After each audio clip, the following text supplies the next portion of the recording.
So I want to say, I'm thankful for how the Lord works sometimes, because if I would have taught this lesson last week, we were all together last week, it would have been a much different lesson. And the Lord knows His timing when He teaches me to being able to teach you. I was in Knoxville for 3 days this week for a conference, and it came up kind of last minute. I didn't find out about it till the beginning of August that I needed to go, and it was focused on bringing cities together across the country that are dealing with high crime rates among young black men. And so I'll share a little bit some of the stories I heard that have really brought out the lesson for me and how to apply this lesson in our own communities. And so just the timing of God to say, hey, go to this conference, spend some time, and then come back and teach this lesson. He worked it out perfectly. So we're going to do a quick recap. And I'll tell you, this is a challenging one for me. So as I teach it today, it's not going to be one that's that I'm an expert in. I'm going to teach it, though, from what He's showing me, and I'm learning from this as well. So we just a quick recap. So we talked about gracious living. We looked at Matthew. And what are our two commandments? To love God and to love our neighbor, remember? We looked at the idea of the challenges of this world. Even I'll mention, we talk about the 3 days I was at this conference. You want to talk about challenges and seeing the challenges when it comes to crime in our cities, and challenges of what the young people face that lead to that crime, and the situations that they're in that really they have they see no options. And you talk about a challenge just to become apathetic about those. It was a challenge for me to get here today. We talked about the idea that Christ was full of grace and truth, and we're focusing on how do we become more filled with the grace of Christ? How do we become more like Christ when it comes to grace? I'm going to skip through these. So we've been doing the three of those. We talked about growing first. We're talking about sacrifice today, or about giving and sacrificing, and we'll be talking about glorying in Christ coming up. So we'll skip through growing. We talked about the different aspects of it. And then we talked about grace. And remember, the passage we're really looking at is in 1 Peter chapter 2, where he says, ye also as lively stones were built up and a spiritual house, a holy priesthood, to offer up spiritual sacrifices acceptable to God by Jesus Christ. And we looked last week about the idea of a cornerstone, that as a living cornerstone, He's the example of who we should be. He sets the standard for how we should be living and sacrificing for Him. We looked at those spiritual sacrifices, that they're both action and attitude. It's not just the heart, but it's what we carry through with. It's not just the actions that we do, but it's the heart that we carry through those actions in. So it's both actions and attitude. We talked about that acceptable to God, that God knows our sacrifices, right? We can't get away with bad sacrifices. And we're going to look at that in Malachi. We can't get away with bad sacrifices because God knows it. There's no exceptions, no excuses that can be made for our sacrifices not being what He expects, right? Because He's God, He's holy. We talk about His holiness and His perfectness. We know that they're by Jesus Christ, that by His love to us, we can love Him and we can sacrifice to Him only through Jesus Christ. So we looked at Romans. We talked about the idea of that we are a living sacrifice, and we started looking at what glorifies Him. Micah chapter 6 and verse 8. You're going to come back to this at the very end, and I want you to notice. He says, what does He expect of us? But to do justly, to love mercy, and to walk humbly. And remember, we said to do justly. That's the idea of discerning, understanding what the Holy Spirit wants us to do the right thing, right? To walk, that's the truth, grace and truth. Remember, that's the truth aspect.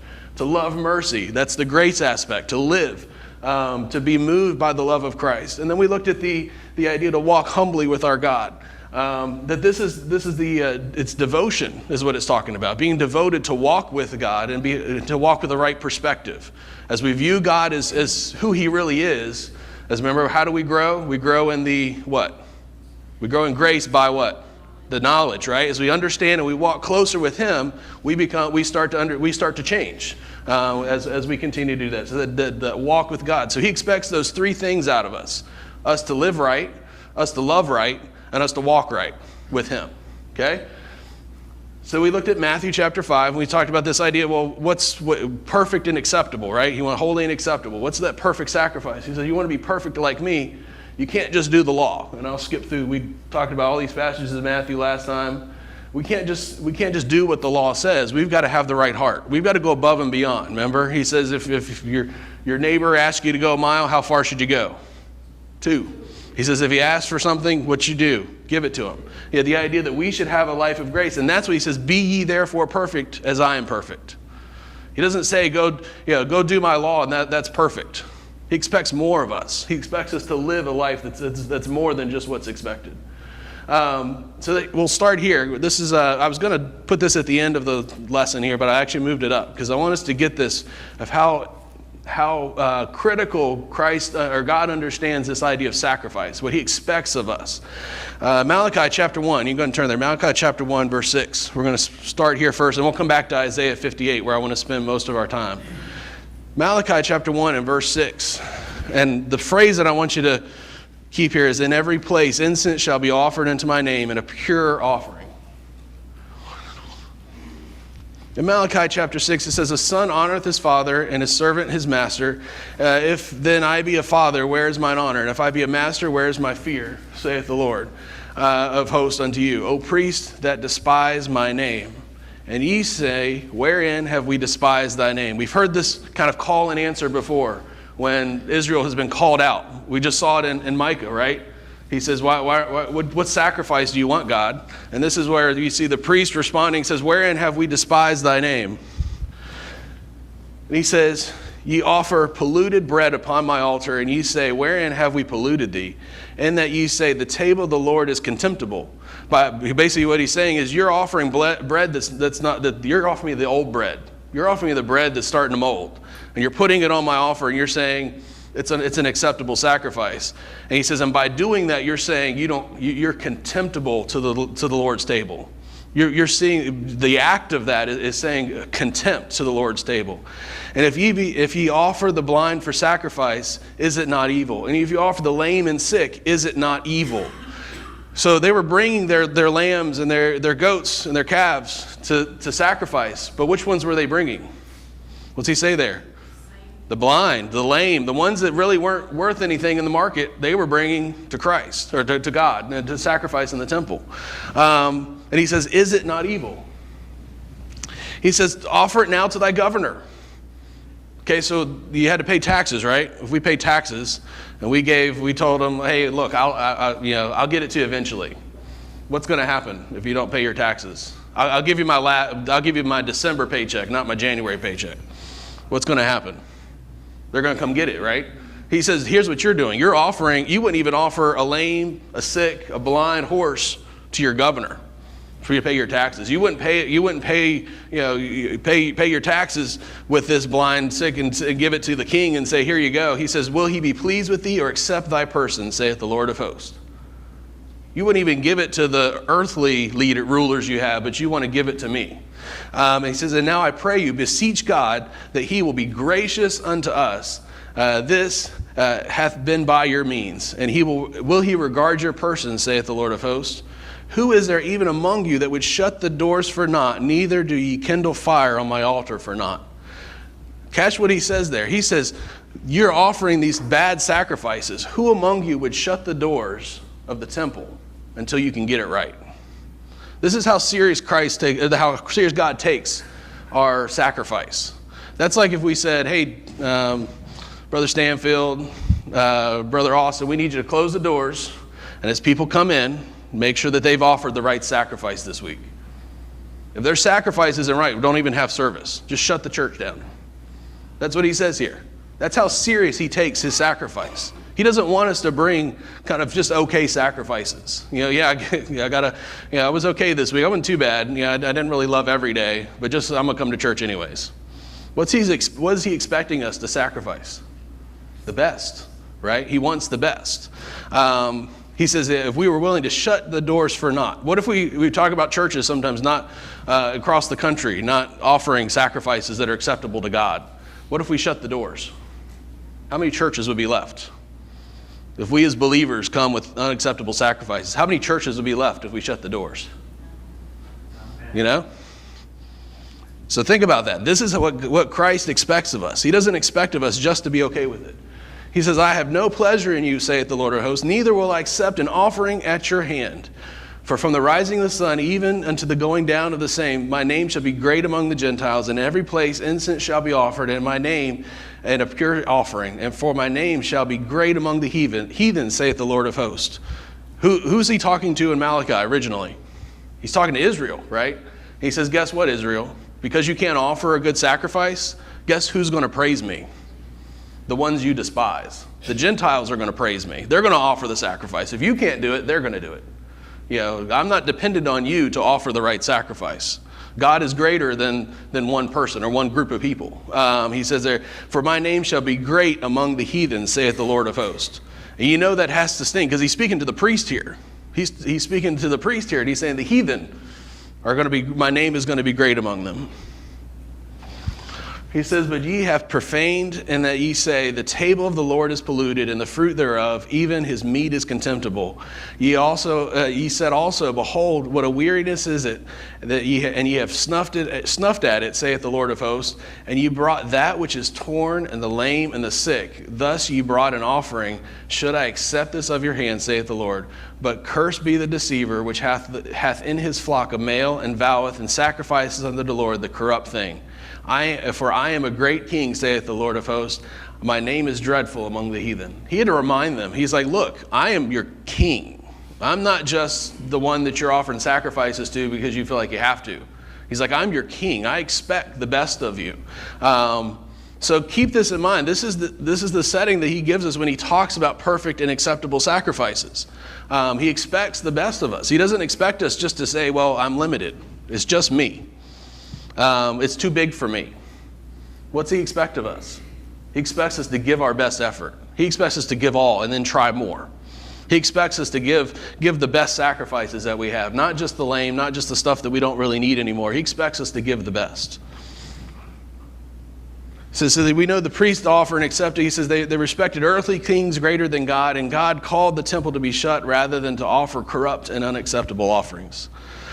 So let's go back to Isaiah 58. So keep that in mind, because this is where we're at. What is God asking of us? So in Isaiah 58, he says, we're talking about the fast that God has chosen. He says, at the beginning, we'll go back and look at verse 1 again, because it's been a couple weeks. He says, cry aloud, spare not, lift up thy voice like a trumpet, and show my people their transgressions, the house of Jacob their sins. Right off the bat in this chapter, he starts out tough. He says, don't cry out and don't stop. Be louder than a trumpet. Let them hear all across the land. He basically says, I'm going to show my people their transgressions. And we're like, wow, this is intense. And then we saw verse 2. What's he say? Yet they seek me daily, delight to know my ways. A nation that did righteousness and forsook not the ordinances of their God. Ask of me the ordinances of justice. Take delight in approaching to God. And we said, what does verse 2 sound like? Is that a spiritual person or a carnal person? That sounds like a spiritual person, right? Seeking daily, delighting to know his ways, a nation that did righteousness, forsook not the ordinances, asking of what justice is, what God would do in this justice situation. He says, take delight in approaching to God. They look forward to coming to God. They had a personal relationship with God, right? They had a spiritual, personal relationship with God. But what were they missing? He says, the response was, here's where Israel was. They were saying, look, we have this relationship. We're seeking you. We're looking for you. We're coming to find what you want for us. He says, but why are you don't notice that we're fasting for you? You don't pay attention to it. He says, we've afflicted our soul, yet you don't even notice, God. Again, he says, behold, in the day of your fast, you find pleasure and exact all your labors. Ye fast for strife and debate, and ye smite with the fist of wickedness.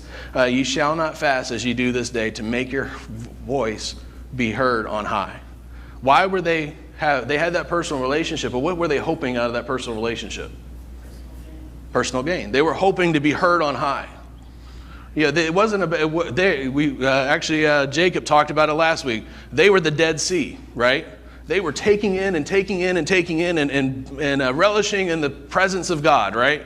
In a personal relationship. But what did it start to become about? Them. They wanted more. They wanted to take in more and more of God. But what were they doing? Let's see. Verse 5. He says, Is it such a fast that I have chosen, a day for man to afflict his soul? Is it to bow down his head as a bulrush and to spread sackcloth and ashes under him? Wilt thou call this day a fast, an acceptable day unto the Lord? He says, look, you're bowing yourself down. You're putting yourself in mourning for me, trying to do all these things to show how you want me to be in your life. But here's what you're not doing. Is this not the fast that I have chosen? He says, that's not what I've chosen. Let me show you what I've chosen. Is this not the fast that I have chosen? To loose the bands of wickedness, to undo the heavy burdens, to let the oppressed go free, and that ye break every yoke. Oops, I just closed it. Wrong button. There you go. Is it not to deal thy bread to the hungry, and to bring that thou bring the poor that are cast out to thy house? And when thou seest the naked, that thou cover him, and that thou hide not thine own flesh, or that thou hide not thyself from thine own flesh. What does he say? What does he expect out of their fast? Mercy, kindness, grace, charity, giving. He wants them to live a gracious life. They were living a life that was all about them, a spiritual life that was all about them, right? They were doing things and seeking God, but what was happening? It wasn't being expressed to anybody else. They were experiencing the love of God, but they weren't showing the love of God to anybody else. And so he says that, and we saw what's the first two commandments? Love thy God, love thy neighbor, right? We said that the love of God in us should result in what? A love for our neighbor. It should result in us expressing that love to our neighbor. And that's what he says there. They were treating their servants poorly. They were treating those that they were in charge of poorly. They were not seeking to free those around them that needed to be freed. They had debts that they were carrying out upon people. They weren't fasting for God's glory. They were fasting for their own voice. He says that they saw people around them that had needs. They just walked by. They saw people that they had ability to care for, and they just kept going. So let's, for a second, I don't want us to think that that's an isolated issue. Let's look and see what God says about the poor. So I'm not going to read all of these, but we see passages in Psalms and in Proverbs that talk about the poor. We see passages in James that talk about the widows and the fatherless. We see that he says, look at verse 21, because this is where we hear, Proverbs chapter 21, where we see that same sentiment that Israel was facing echoed. He says, whoso stoppeth his ears at the cry of the poor, he also shall cry himself, but shall not be heard. We know that God will not hear us if we have what in our heart? Sin, right? But when else will he not hear us? We shut our ears to the poor. We see those around us that have needs, that have spiritual needs, physical needs, and we shut our ears to it, and we just keep walking by. He says, open thy mouth, judge righteously, and plead the cause of the needy and poor. Not only are we supposed to help the poor, but what else are we supposed to do? Speak up for them, right? Plead the cause of the needy and poor. The righteous consider the cause of the poor, in Proverbs 29. He that hath pity upon the poor lendeth to the Lord. Remember we talked earlier, whose does our stuff belong to? The Lord. Read that passage again. He that hath pity on the poor, what? Lendeth to the Lord. That's a faith issue, right? He's saying if we care about the poor, when I'm giving to the poor, who am I giving to? Giving to God. We're lending to him. We're giving back to him. He's going to give back to us. That's what it's implied there. He's going to give that back to us. He that giveth to the poor, in verse 28, shall not lack. But he that hideth his eyes shall have many a curse. He that hath a bountiful eye shall be blessed, for he giveth of his bread to the poor, in verse 22, or chapter 22. So we see that God clearly has an intention for us to care for the poor, those that have a need. So let's talk about this is not just an Old Testament perspective. Christ gave this perspective. Go to Matthew chapter 25. We'll look at these couple passages of Matthew 25. Christ actually says, I'm going to sit on my throne. I'm going to bring the sheep and the goat before me. And I'm going to separate the sheep to my right hand and the goat to my left. And I'm going to look at him and I'm going to tell, and he's going to speak to the goats in Matthew 25:43. And he says, he's basically telling them, you're cast out. He says, for I was a hungered and you gave me no meat. I was thirsty and you gave me no drink. I was a stranger and you took me not in, naked and you clothed me not, sick and in prison and you visited me not. Then shall they also answer him, saying, Lord, when saw we thee a hungered or athirst, a stranger, or naked, or sick, or in prison, and did not minister unto thee? Right? So the goats, as Christ describes them, are over there and saying, Lord, you weren't in prison, you weren't naked or hungry or any of these, and if we would have seen that, we would have ministered to you. We would have cared about you. And this is Christ's reply. He says, then shall ye answer them, saying, verily I say unto you, inasmuch as ye did it not to one of the least of these, ye did it not to me. He says, you saw the least over there, and you kept on going. You saw that person that didn't have clothes. You saw that prisoner that you didn't go visit, that you let stay locked up forever, and you didn't go care for him and show compassion to him. You saw someone that was sick, and you didn't visit them. You didn't encourage them. You saw a stranger that showed up, and you just said, yeah, keep going down the road. There's a hotel. You might find some place down the road to stay. He says, you did not see, you saw the least of these, but you didn't do it the least of these, so you didn't do it to me. So we think about this idea. This is the least. Who are the least in our day? Who are the least around us? And keep in mind, I heard this from a pastor, and I couldn't, out of Colorado, and I just couldn't pass this up. He says the least are not to be viewed as a burden, a liability, or a tax, as a problem, a burden, or a tax burden. Who are the least? How does he value them? Precious, right? Remember that he doesn't speak the word precious, but he says if you've done it to the least, you've done it to me, right? And how does Peter describe Christ in 1 Peter chapter 1? Precious. Again and again, he says they're precious. The least are precious in his eyes. The least are more than our neighbor, okay? It's easy for us to say, well, my neighbor's okay, because I live in a nice neighborhood, so my neighbor's okay. They've got a house, they've got a roof, they got food. It's more than just the person in proximity to us. He says it's finding the least starts with our neighbor, right? It starts there, but that doesn't where it ends. Remember, he expects more of us. He expects us not to just go by the law and say who's right next to us. It's those that are around us. It's those and we'll talk about who are our least today. So I gave you the warning. I spent 3 days talking about poverty, crime, issues in the community, family issues, faith issues at this conference, and it was just and the group was not just cities. I mentioned, because I'm going to put this in perspective. It's not just government coming together and saying let's fix things. These were pastors, these were community leaders saying we need to do things in our community. And one of the things they talked about was how we view others and how we talk about others. And the things we say about others that perpetuate our view of others. Young black men and how they're viewed in the community. There's a perspective that young black men are dangerous, violent, irresponsible, not there, sometimes in the family, right? Those are the things that are portrayed on the media, things that are portrayed in movies and all sorts of ways. That's our perception of that. But until we're willing to realize that that young black man, that boy, needs love and care, we're not caring for the least. There was a guy named Ricky, and I'll share with you a little bit about him later too. But a guy named Ricky from Palm Beach, Florida, grew up behind a house. His house was a shed with his little brother. His mom was addicted to crack, so she lived on the streets. Ricky and his brother did whatever they could to find money to buy food.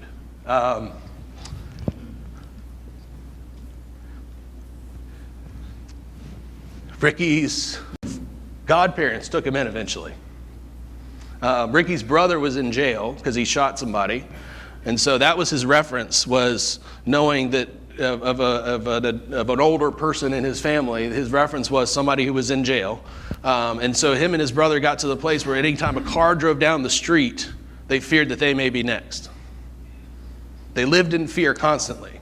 Ricky's 8 at this time. His, my kid's age, by the way. Ricky's godparents finally took him in and showed him, and he was on a panel, and they asked him a question, what made a difference for you? And Ricky said it was the unconditional sacrificial love of my godparents that were patient with me when I didn't know how to act. I didn't know what it meant to be loved. So we talk about the least of these. Ricky's now working with 25 young men to help them stay off the street. And it was because of the love, it was because of the love that he was shown and that opportunity that he's now helping others. And sometimes we get in our communities, our neighborhoods, and we think, I'm good. We've got a playground we got a playground in our neighborhood. We have a pool. We have a community pool. We have, things for kids to do, safe places for kids to play. And then I think of Ricky, who's living in a shed with him and his brother as kids trying to make it. This happens down the street. This is not Florida. This happens in Hampton, Newport News, Yorktown, James City County. That kids are facing these issues every day. And I think about, what am I doing to help make sure that kid has a safe place to be? What am I doing to make sure he has a safe place to play, safe place to live? In Knoxville, I had this other story. One of the stories that changed kind of Knoxville's perspective of young people, and especially young black men. I was talking to a Pastor Arnold there. He's got a church. He had a young church, 20, 30-year-olds. He had done a college ministry, and his church had grown out of this college ministry. And he said, Pastor Arnold said, they ended up, their church actually had a large building, and they used part of the building they gave to this nonprofit to help start a community center. Because he said, I got tired of burying young people. He had buried 70 teenagers in his church.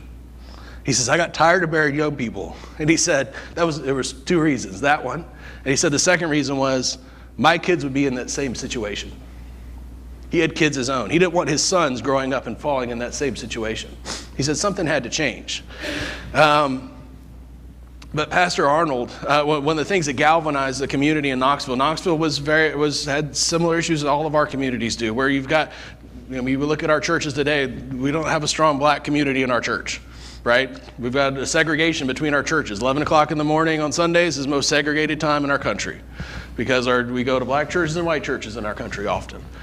And he said, what galvanized Knoxville was a young man named Xavier Dobson. And I'd heard the name before, and I didn't realize the story. But to hear the story, Xavier Dobson was a football player, 15-year-old football player, who was out hanging out with some friends in the front of his yard. And some guys came by and did a drive-by, started shooting. They were looking for someone to, and actually listen to the chief of police. There was a shooting previously that evening, and these guys got mad and wanted to go find somebody. They happened to find this group of friends that were just sitting out in front of the yard, and started shooting at these groups of friends just to get some revenge. They were angry, didn't know what to do, had guns, and started shooting. Xavier Dobson jumped in front of two other girls, ended up sacrificing himself at the age of 15. Xavier Dobson's mom was at the conference and talked about the impact of that. But that Xavier Dobson made people view young black boys as more than the problem. Xavier Dobson was a hero at age 15. And I'm picking on this one because this is one that's relevant, or is fresh to me from this week. But until we start seeing people as people that Christ loved, as people that need Christ, then our sacrifice is not going to be enough. Xavion's mom was asked, how do you deal with the grief? Xavion's cousin died, and younger brother died. Xavion's younger brother died in a drive-by almost a year later in the back of his dad's car about to go to a movie. Somebody else came by and shot up the SUV. This is crime. I mean, this is violent. These are and it's young people that are committing these crimes. And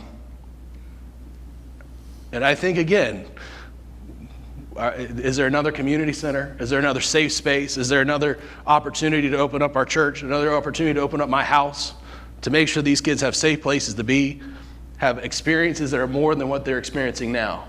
I'm thankful for our bus ministries that go out consistently and reach them and try to get into the homes and help them. But are we really invested in them? Are we invested in the ministries that we have that are doing that and trying to do that? We've got to do more. So I mentioned these. There's groups that we see constantly around us that we don't think of as the least.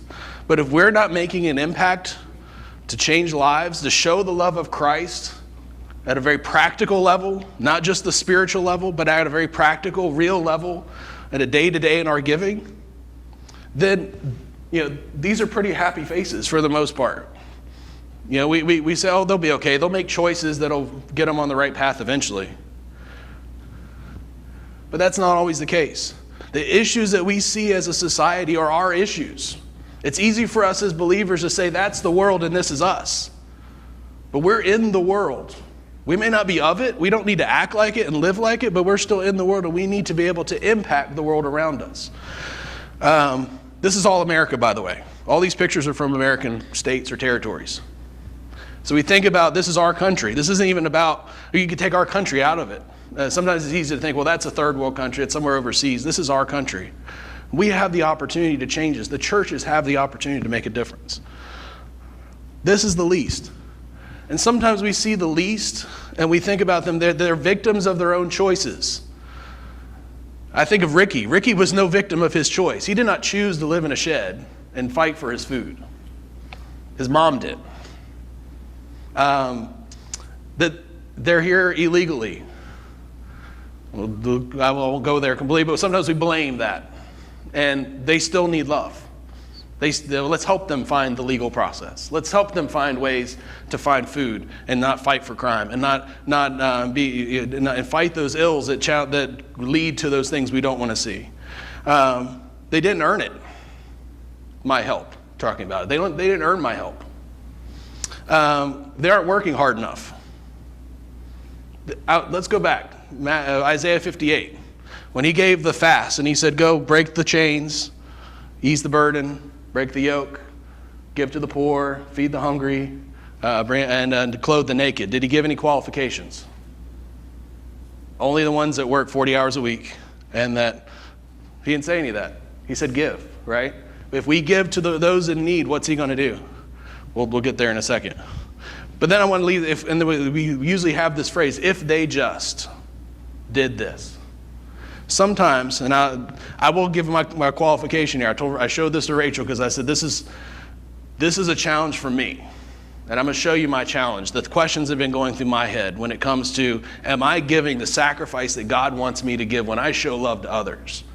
This is the challenge that you're going to see in a second. That's my challenge, okay? I'm going to share it with you. If it pushes beyond a line that you're comfortable with, that's my warning, okay? This is my challenge to me.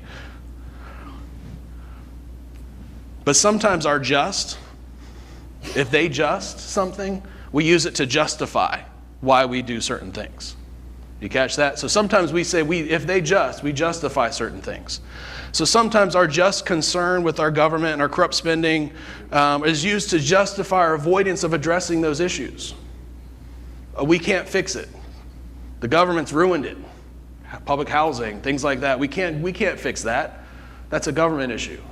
So we leave it alone. Our stewardship, and these are good things. Just concern, stewardship, responsibility, all these things are good things.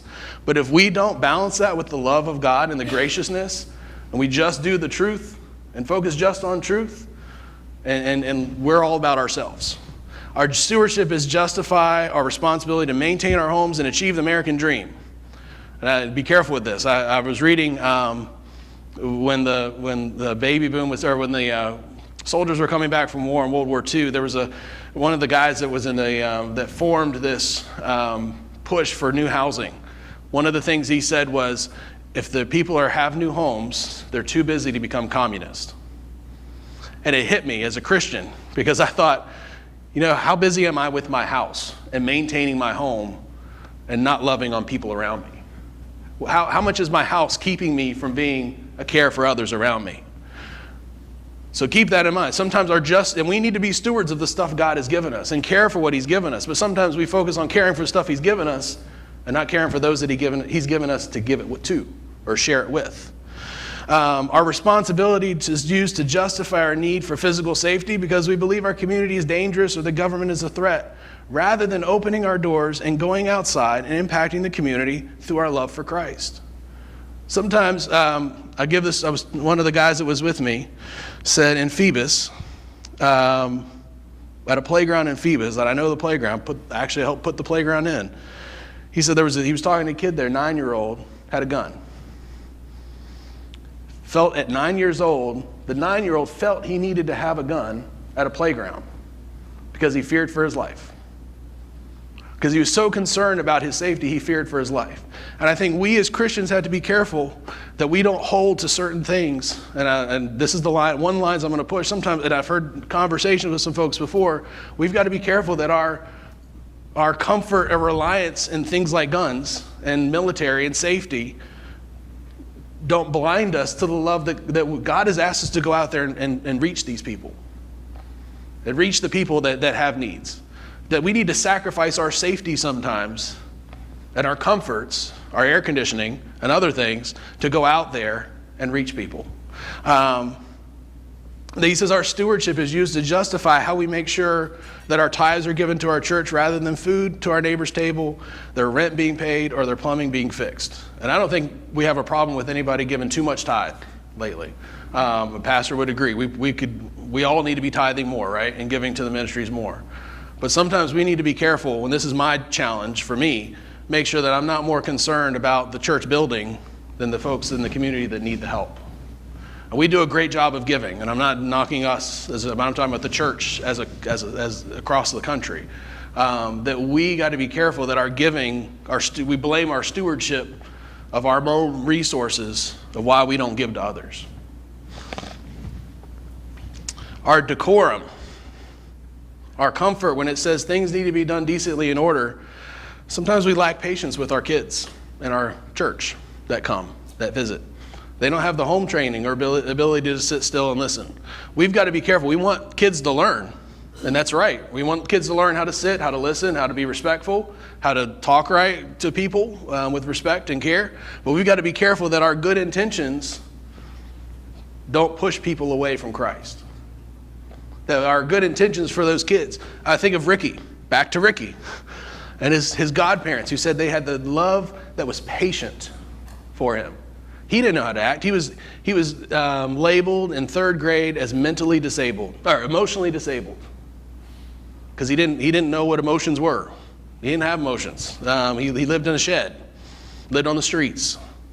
And so we've got to be careful that we don't assume that kids should just have that naturally entrained in them.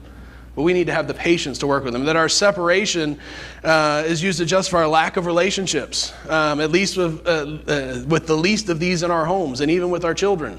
We'll skip over that one because that could go for a while. That our fellowship is used to justify our lack of comfort with inviting the least into our worship. Pastor Bob spoke on this a couple weeks ago, where he says, "Have you lost your mind?" was the name of the message. I remember that piece. But he talked about where we talk in certain ways. We don't, in a way, we speak over the guest that comes in that may be lost. We expect certain things out of them. So we need to be careful that sometimes we justify, well, that's just for us. That's just for us believers.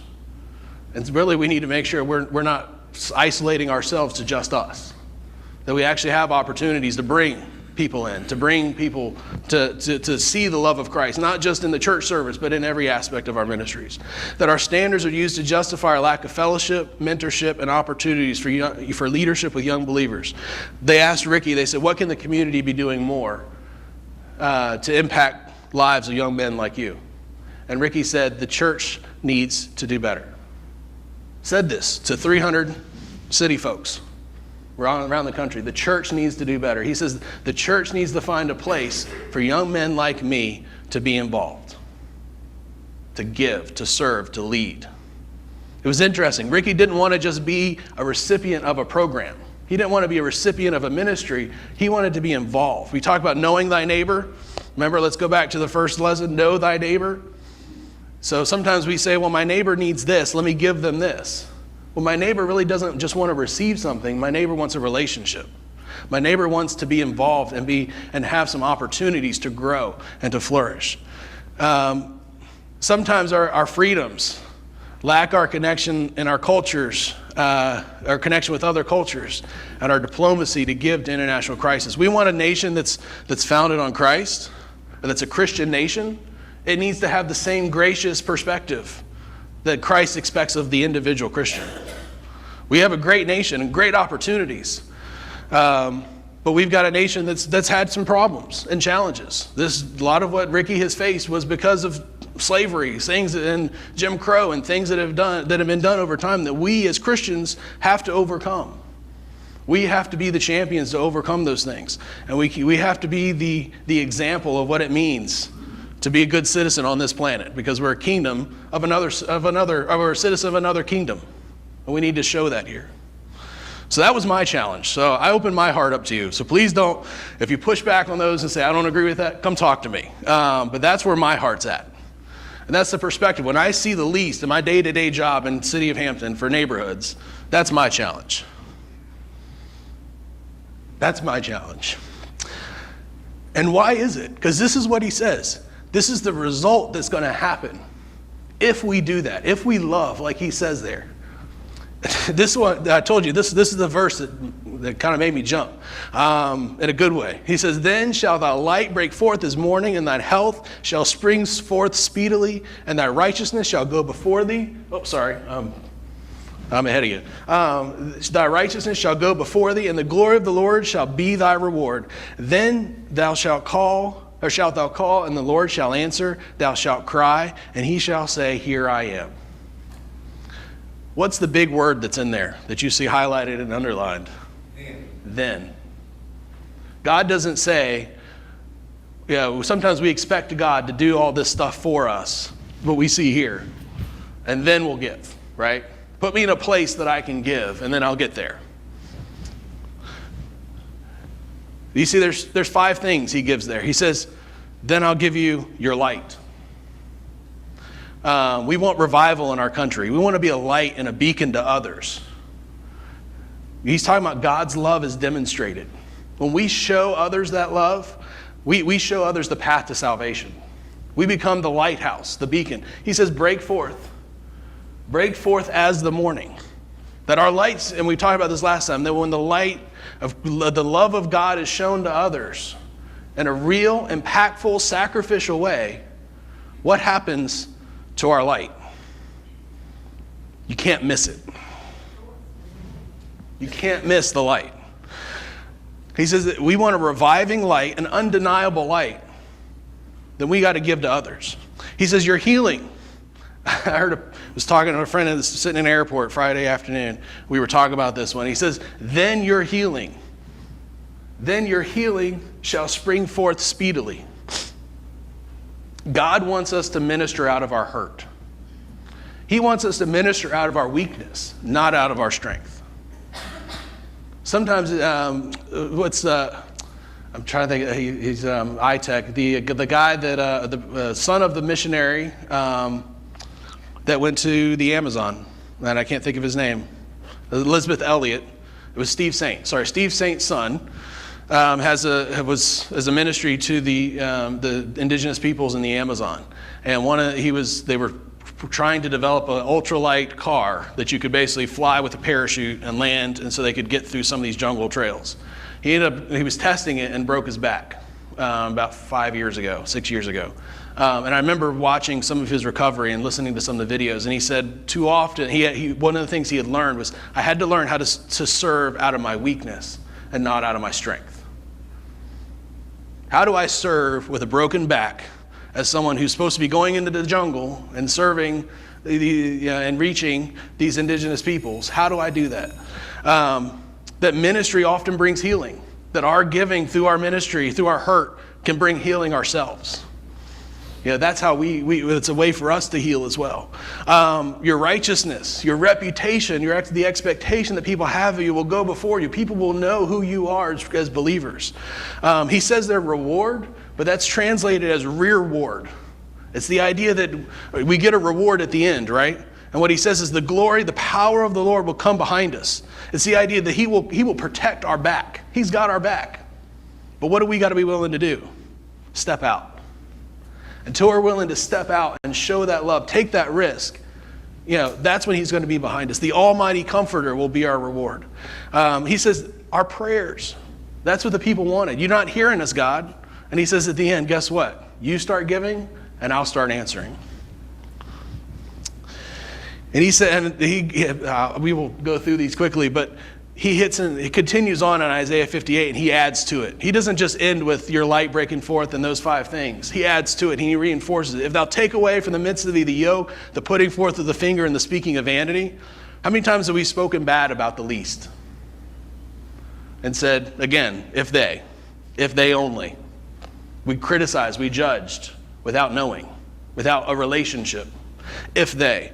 He says, and if we take that away, he says, and you draw out of thy soul to the hungry and satisfy the afflicted soul. See, here he says it's not just the physical, right? It's not just me giving a meal. It's not just me bringing someone into my house. What am I actually doing? What am I giving of? My very soul. And who has my soul?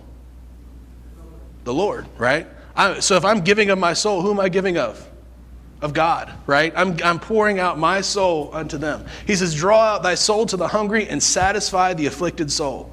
Then shall thy light rise in obscurity, and thy darkness be as the noonday. Remember we talked like this is the lighthouse, that your light will be lifted up. He says, yeah, it'll shine around and be as the noonday. And the Lord shall guide thee continually, shall satisfy thy soul in drought, make fat thy bones, and shall be like a watered garden, and like a spring of water whose waters fail not. You know, this is the revival that we look for, that we ache for in our country. He says there, he doesn't stop. He says, and they shall be of thee, shall build the old waste places. And he's not talking about the dump. He's talking about the places that have been torn down and broken down. We'll build them back up. He says, thou shalt rise up the foundations of many generations. Thou shalt be called the repairer of the breach, the restorer of paths to dwell in. We will show people how to get to God. He says, and when we start doing that, we'll be the repairer of paths to dwell in. We'll be a path to who Christ is. If thou turn away thy foot from the Sabbath and doing thy pleasure on my holy day, and called the Sabbath a delight, the holy of the Lord honorable, and shall honor him, not doing mine own ways, or finding mine own pleasure, nor speaking thine own words, then shalt thou delight thyself in the Lord, and I will cause thee to ride upon the high places of the earth, and feed with the heritage of Jacob thy father, for the mouth of the Lord hath spoken it. Let that passage sit in for a second. Who wants that life and that blessing? Who wants to see that in the churches? Who wants to see that in our country? We all should, right? When I read that second half of that chapter, it should make me jump and excited. Because what did Peter talked about it in 2 Peter chapter 2? Great, many, and precious promises. This is a promise of God. Sometimes we read it as just this is what God is encouraging us to do. This is a promise of God. If we have that fast, if we break the yoke, if we take off those burdens, if we care about others and show the love of Christ to others, he promises this. And I know I'm over, but here's the last. Their righteousness should be shown in our righteousness should be shown in our graciousness. You know, sometimes we focus on our righteousness and that's important for the inside. But sometimes we let our righteousness, we don't let our graciousness show over our righteousness. They give to others. God's expectation is that we give to others through forgiveness. He talks about those, the freedoms, the understanding, the compassion, seeing others and not scorning others, not looking down on the poor, but finding ways that we can help and assist and care for the poor by giving of their own resources and by giving of their very soul, by pouring our soul out to others. He says to see others through the love of God, to build meaningful relationships with others, to see their souls satisfied. Remember, the afflicted souls would be satisfied by the love of God. As believers, we can't just get away with coming and doing worship every day, every week, 3 times a week, and expecting that's enough. That's the worship God expects. God expects worship every day, every moment of our life. He expects a life centered around worshiping him through giving to others. And lastly, I'm going to bring it back. Remember, he said he required us to reflect him in justice, mercy, and humility. Remember, we talked about that's similar, just amazing how he talks about the Trinity, and he uses justice, mercy, and humility. He says that God wants perfection above the law alone. God wants more than just a personal experience, right? He wants an interpersonal experience. He wants us to love God through others and with him. Christ reinforced our call to care for the least. Christ took what Isaiah said, and you need to care for the least. God promises us miraculous change if we become vessels for his love to the world around us. It is better that we not sacrifice catch this, because I'm guilty of this. It's better that we not sacrifice if we're not sacrificing in every area of our life. In justice, in giving, and in devotion. And what does he require of us? To do justly, to love mercy, and to walk humbly with our God. So we've seen, hopefully you've got an idea what it means to offer spiritual sacrifices acceptable to God. He's our cornerstone. He's our example. You look at the life of Christ. He's shown us this in every aspect of his life, where he looked upon the children, he looked upon the poor, the sick, the needy. He looked upon the multitudes. And what did he have? Compassion. And so next week, we'll be looking at what it means. He says that you should show forth the praises of him who hath called you out of darkness into his marvelous light. So we'll be looking at what it means to glory in the grace of God. All right, let's close in a word of prayer.